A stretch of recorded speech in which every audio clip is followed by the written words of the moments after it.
খুব একটা pull up মারিনি, তো আজকে আমি মারবো। যেহেতু আগামীকাল আমি ব্যাক ওয়ার্কআউট করবো, তো তার আগে আমি এই পুল আপটা মারবো। এই পুল আপটা, এই মেশিনটা এখনও পর্যন্ত সমস্ত জিমে অ্যাভেলেবেল নেই, কিছু কিছু জিমে আছে। তো যে সমস্ত জিমে আছে সেই সমস্ত জিমে ফিমেল যারা আছেন, মহিলা যারা আছে, তাদের জন্য খুব সুবিধা পুল আপ করার জন্য।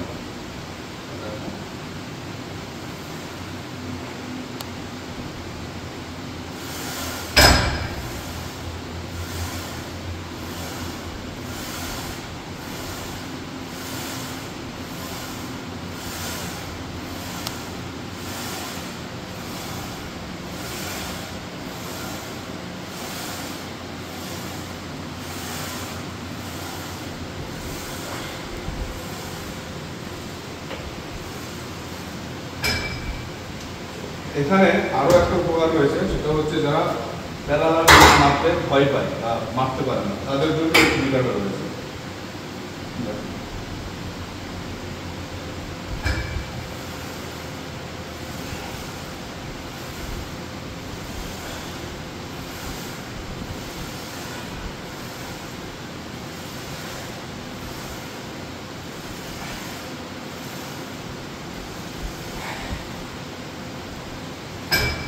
তো দিনের পর দিন যত আপডেট হচ্ছে, আমাদের মেশিনগুলো আপডেট হচ্ছে, তো আমার মনে হয় যে জিমের সমস্ত স্টুডেন্টদেরকেও এখন আস্তে আস্তে আপডেট হওয়া উচিত।